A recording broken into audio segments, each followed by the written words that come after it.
Bienvenidos a su programa Consejero Empresarial. Comenzaremos con las pláticas COEM sobre BEPS. Continuaremos sobre esas 16,000 revisiones electrónicas que ya anunció el jefe del SAT que sufriremos durante 2016. Y concluiremos con un tema muy interesante sobre la otra parte del 69B, que son los CEDOS, aquellos que deducen operaciones simuladas. No se despegue, que comenzamos.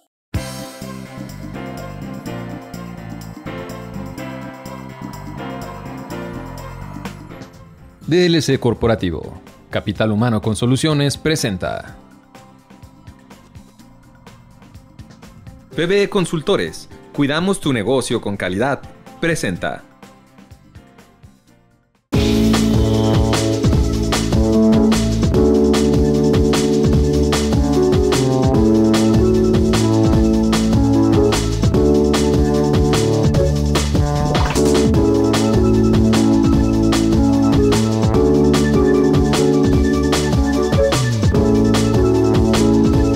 Comenzando con su programa Consejero Empresarial y dándole seguimiento a las series de pláticas COEM, continuamos con el tema de los BEPS.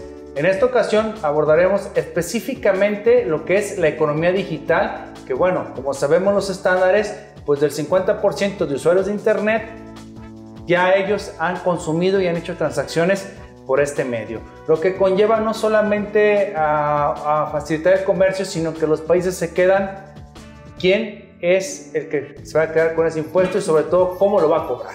Y bueno, para esto pues seguimos en compañía en esta plática del maestro Jorge Caloca. Gracias por seguir aquí con nosotros, Jorge. Gracias por la invitación y por el espacio. Bien, Jorge, veíamos que los números, a mí me espanta, por decirlo, ver grupos comerciales como Pepco, que trae cerca de mil millones aproximadamente de dólares en ganancias. Y por otro lado ves que sus impuestos sobre la renta pues lo ves en negativo. Ves Hasbro, la misma situación, General Electric, o sea, dices, bueno, ¿qué sucede? Realmente volvemos a la palabra moralidad.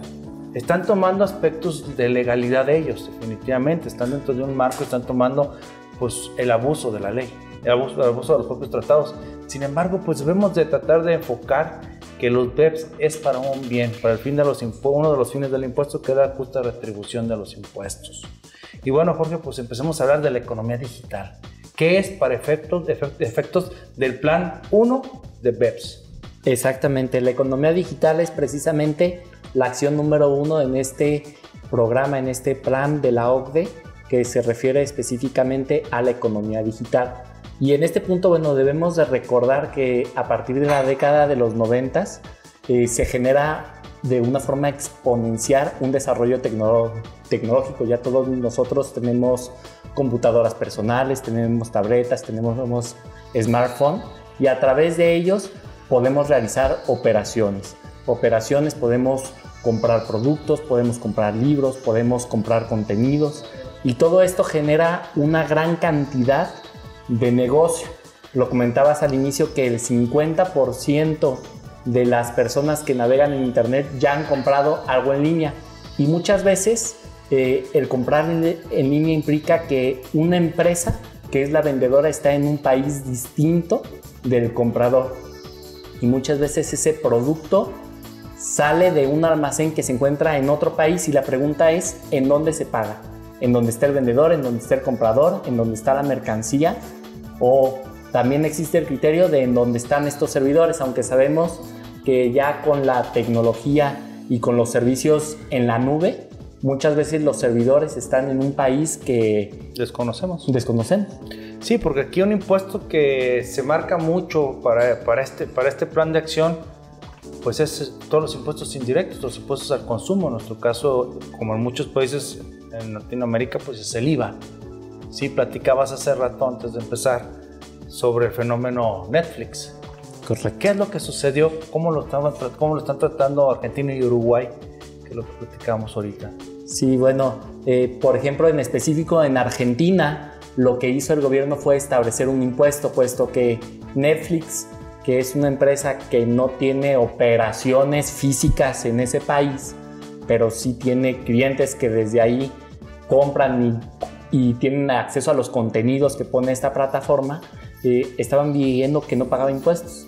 El gobierno argentino lo que hace es que establece un impuesto indirecto para que aquellas personas que hacen uso de estos contenidos a través de la red, bueno, pues que paguen un canon, ¿no? Que paguen un impuesto, que es un impuesto indirecto, pero bueno, pues es una forma de contribuir y que de cierta forma ahí en ese país en donde se está generando riqueza se contribuya un poquito. Sí, porque fíjate que para mí escuchar de que una parte importante es buscar la retención del impuesto, pues suena atractivo. Pues vemos FATCA funcionó por el temor de la retención, pero existían entidades bancarias que podían ejecutarlo.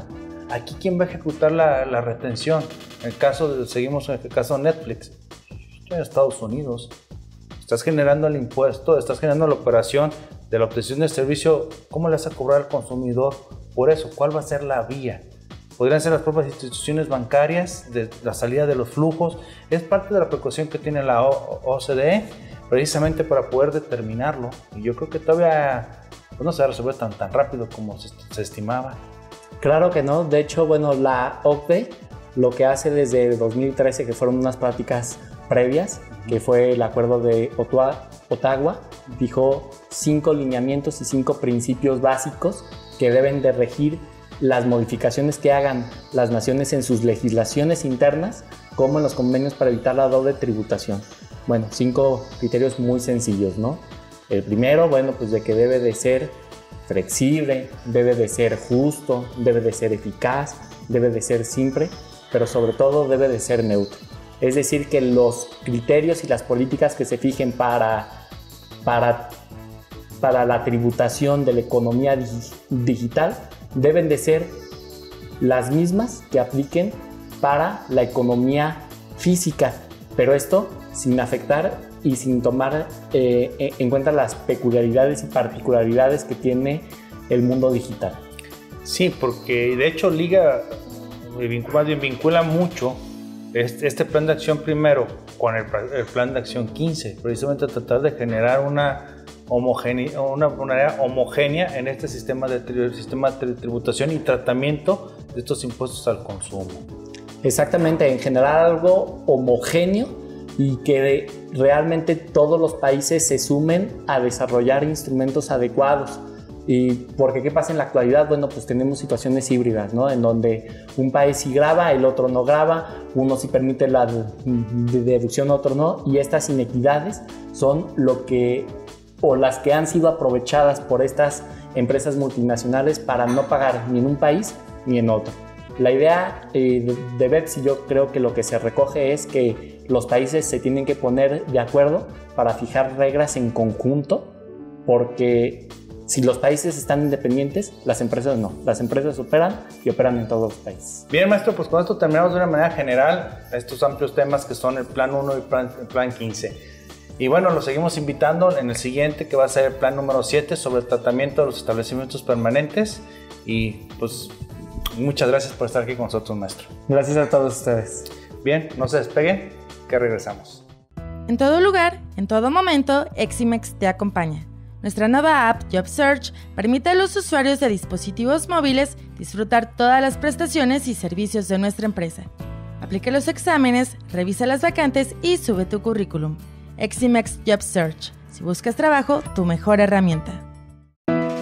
Grupo SINEC, innovación en el desarrollo humano. En un mundo globalizado en el que se busca solidez para alcanzar sus objetivos, es necesario contar con grandes equipos de trabajo para obtener soluciones. En Grupo SINEC encontrará al aliado que le ayudará a dedicarse a realizar sus competencias clave, aumentando sus utilidades y eficiencia. Le proporcionamos el respaldo en su capital humano especializado y optimización de los procesos de negocio reduciendo sus costos. SINEC, innovación en el desarrollo humano. Regresando a su programa Consejero Empresarial, ahora con un tema que causó mucho furor y mucha preocupación a los contribuyentes, tanto en redes como en medios de difusión impresa. Se trata sobre las 16,000. Y no estamos hablando de la afición de algún equipo, sino que estamos hablando de las revisiones electrónicas que el jefe del SAT anunció en el mes de noviembre, que hoy se ha vuelto a retomar, y máxime con esta nueva reforma que tenemos en nuestra Ley de Impuestos a la Renta y Código Fiscal de la Federación.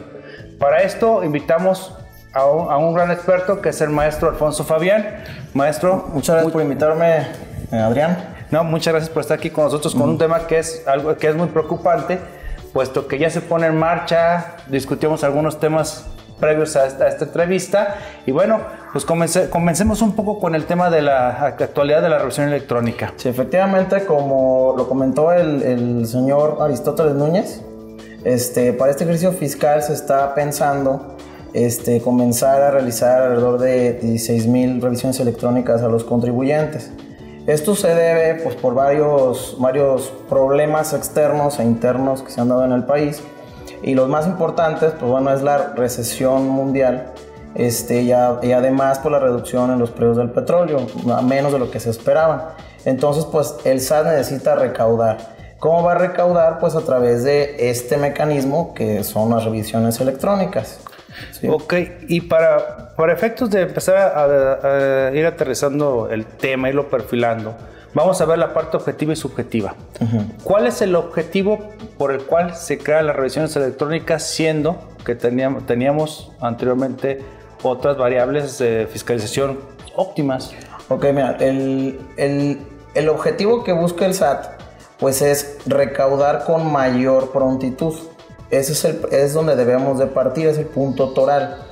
¿Cómo va a recaudar? Pues sobre rubros específicos que el contribuyente a través de por propia persona o a través de terceros relacionados con el contribuyente le manifiesten información al SAT, ya sea de forma directa o indirecta. Entonces, ¿qué va a hacer esto? Pues va a lograr que haya una fiscalización más pronta y el contribuyente opte sobre todo por lo que es la autocorrección fiscal, ¿sí? Cuando le llegue un oficio con un oficio de preliquidación y en su caso lo que es por los fundamentos y motivos por los cuales le está solicitando que le compruebe una diferencia de alguna contribución o algún rubro específico, entonces el contribuyente pues tendrá pues un susto primordial, ¿sí? ¿Cuál va a ser ese susto? Pues que va a querer autocorregirse. ¿Cómo se va a autocorregir? Pues cumpliendo con la obligación fiscal omitida, pues en este caso será pues las contribuciones y el beneficio que le está dando de forma directa el SAT a través del Código Fiscal de la Federación, artículo 53B, pues es la reducción de la multa al 20%. Ok. ¿Sí? Esta es la parte objetiva. Ahora, en la parte subjetiva, pues vamos por decirlo, tenemos una fracción quinta del mismo artículo 42 que nos establece revisiones para presentación de avisos, emisión de comprobantes, etc. Y es únicamente para contribuyentes que estén abiertos al público en general. Entonces, de manera nos secciona para qué tipo de sujetos, o en este caso contribuyentes. ¿Para quiénes puede ser? ¿Desde un RIF, un asalariado o una empresa? Bueno, va en contra de todos los contribuyentes, ya sean personas físicas o morales, que tengan obligación de abrir el buzón tributario ante la autoridad fiscal. Contra quienes no iría en específico, sobre todo aquellos contribuyentes, pues porque en primer lugar no hayan abierto el buzón tributario, y en segundo lugar aquellos que tienen presentado un amparo indirecto ante los jueces de distrito en virtud de que ellos tienen una ventaja, que es la suspensión definitiva del uso del buzón tributario y el envío a la contabilidad electrónica, que es una jurisprudencia que salió a través de una contradicción de tesis. Y en ese tema sí surge una preocupación, puesto que yo estoy en el ejercicio de un derecho constitucional, de si una ley contraviene mis garantías o mis derechos como ser humano, cómo ahorita en materia de legalidad se está tratando de orillar a decir no voy a tener cómo atenderla, para el número uno, pero por más tendrá que instarse. Pero platicabas algo muy importante sobre qué va a pasar con el recurso de revocación, porque si me quiero defender, la tendencia ahorita en estos momentos, ¿cuál es? Muy bien, mira, para el ejercicio fiscal 2014, cuando se vino lo que era la reforma fiscal, en el Código Fiscal de la Federación se especificó de forma expresa que el recurso de revocación se iba a presentar únicamente a través de buzón tributario. Posteriormente se emitió la resolución miscelánea y en la resolución miscelánea se permitió que el contribuyente usara el medio tradicional. ¿Cuál es el medio tradicional? Pues de forma escrita presentar el recurso de revocación. Actualmente los recursos de revocación, lo que es la práctica, ya no se están recibiendo a través de la oficialidad de partes de las administraciones jurídicas, o sea, ya desconcentradas, ¿sí? Ya no se está permitiendo eso y por lo tanto lo que se está buscando es orillar al contribuyente a que se desista de los amparos indirectos en tratándose únicamente del buzón tributario, con el único objetivo de que la autoridad fiscal tenga camino libre para empezar a fiscalizar a través de medios electrónicos. Entonces, ¿qué tiene que hacer un contribuyente? Pues tiene que valorar qué le conviene más. Si desistirte del amparo para que puedas presentar el medio de defensa del recurso de revocación, o bien mantenerte dentro de del juicio como tal y tener la suspensión definitiva. O bien, pues como es bien dices, algún juicio de nulidad, ¿no? Directamente para prevalecer la materia para efectos del amparo, ¿no? Exactamente, tienes la ventaja pues de que es opcional el recurso de revocación o la interposición del juicio de nulidad ante el Tribunal Federal de Justicia Fiscal y Administrativa. ¿Cuáles son las desventajas de irte directamente al Tribunal Fiscal? Pues como todo el público lo sabe, sería pues que si presentas el recurso tienes la ventaja de que se suspende la garantía del interés fiscal. Sin embargo, a través del juicio pues ya no. Esas son armas que el SAT está haciendo valer pues para que el contribuyente entre en una especie de crisis y se desista del buzón tributario, porque muchos empresarios no tienen manera de hacerle frente a la garantía del interés fiscal y se arriesgan a un embargo ya sea de cuentas bancarias o embargo de sus propios activos, su inventario, etcétera, etcétera. Y bueno, regresando al tema, digo, porque te vamos a tener que invitar necesariamente para hablar de la nueva mecánica que va a ser ya electrónica del recurso de revocación, pero el tiempo se nos agota y hay un punto muy importante que me platicabas. ¿Cuál es el efecto, desde tu punto de vista, de la constitucionalidad de esa automática transformación de un acto provisional a decirlo definitivo nada más por mandato de ley? Ok, mira, van dos puntos en el cual se puede desglosar lo que es el procedimiento de elección electrónica. Primero, el Código Fiscal de la Federación, en el artículo 53b, habla que la autoridad podrá realizar revisiones electrónicas sobre rubros específicos, ¿sí? Ese podrá nos habla de una facultad reglada, ¿sí? ¿Qué significa esto?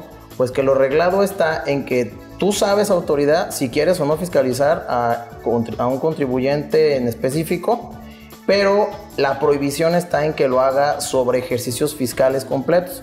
Únicamente debe de versar la revisión electrónica sobre rubros específicos, ¿sí? Esa es la interpretación que le debemos de dar los que nos dedicamos a esto de la planeación fiscal, la defensa fiscal.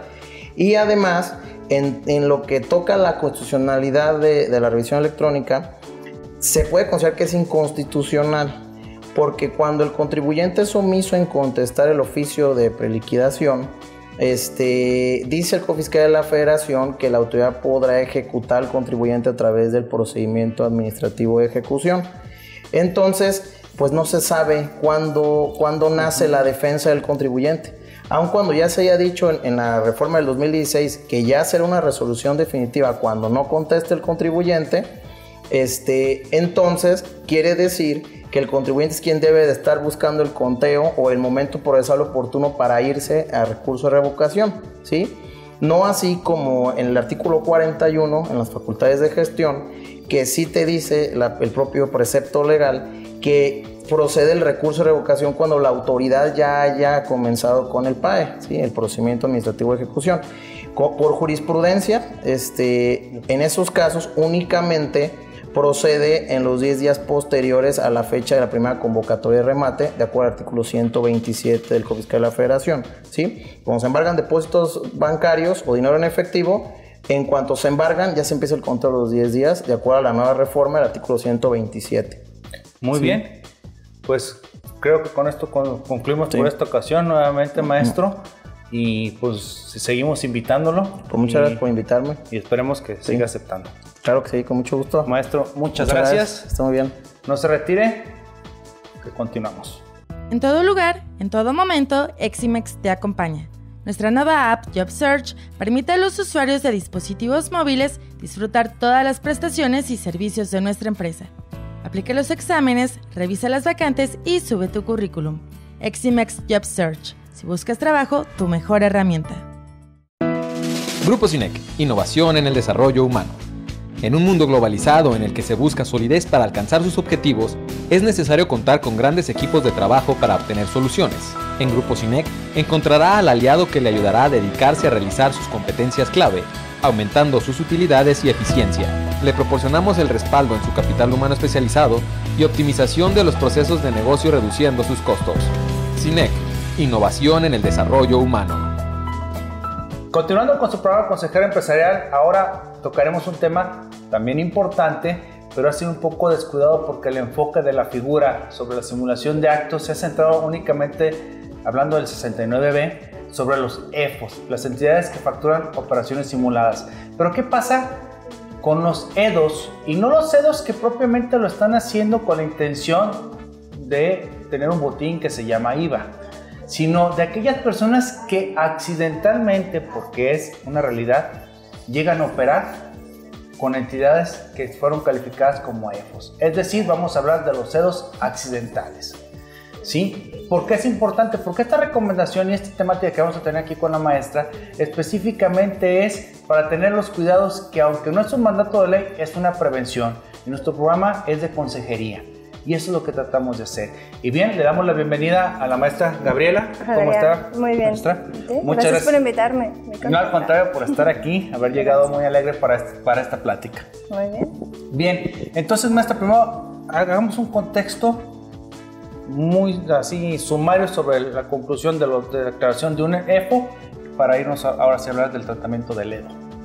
Pues mira, Adrián, el principal problema que tenemos ahorita en materia fiscal con la simulación fiscal del 69B no necesariamente son las empresas que facturaron, que claro que sabemos que ahí hubo un delito, pero como tú lo comentaste, hay muchos contribuyentes que están en una situación en donde accidentalmente traen una simulación fiscal o un proveedor que está publicado. Lo importante es saber en el tiempo que nos está dando Hacienda qué es lo que tú tienes que entregar para desvirtuar esa simulación fiscal. ¿Qué es lo importante que tú como empresa ahorita y hacia atrás tendrías que tener de documentación o de soporte? Sí, mira maestra, aquí es algo bien importante porque ya nos ha tocado casos que inclusive, valga la expresión, accidentalmente detectamos que nuestro cliente está teniendo relaciones comerciales con un EFO potencial o ya un EFO.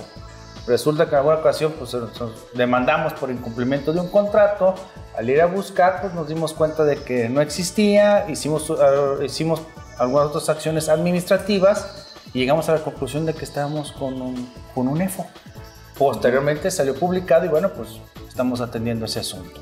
Y el cliente verdaderamente compró las estructuras, están las estructuras y hay un segundo contratista que concluyó el servicio, valga, inconcluso por este primer proveedor. Entonces, este tema quiero que quede claro que no es para recomendarles a mal, es al contrario, es prevenir porque de repente no integramos bien diligentemente nuestros expedientes para poder tener cuidado.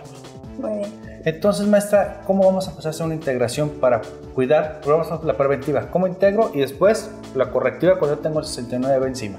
Muy bien, pues la preventiva, lo importante sería tener los contratos, pero no solamente un contrato simple, sino también identificar quién es la persona con la que estás trabajando. Pudiera ser con su acta, con las cifras de los representantes si es que te las quieren dar.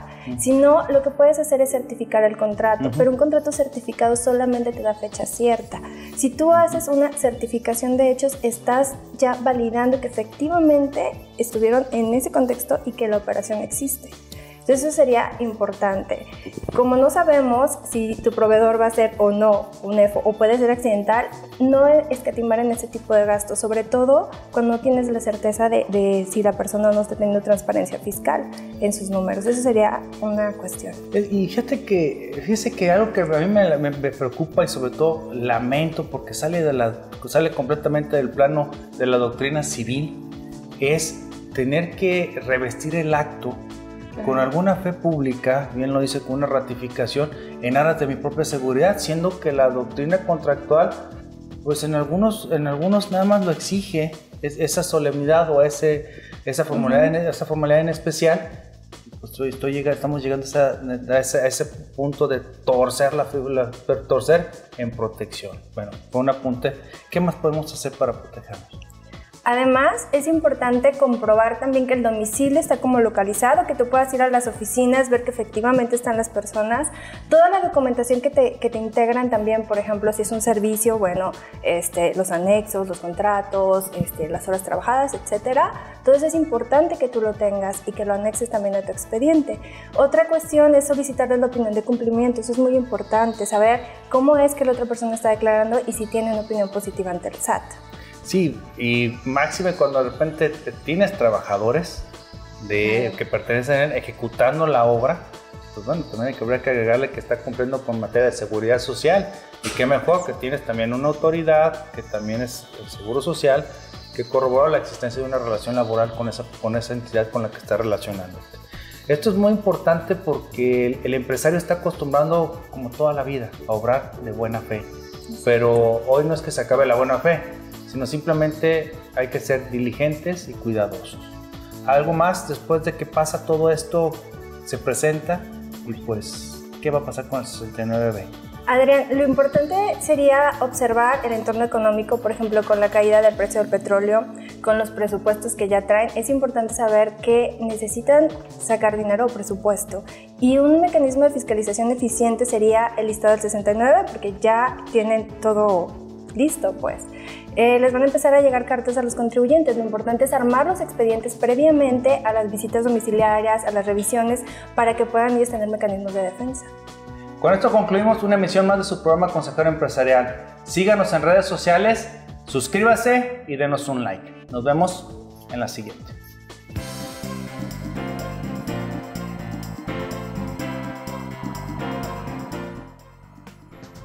DLC Corporativo, Capital Humano con Soluciones presenta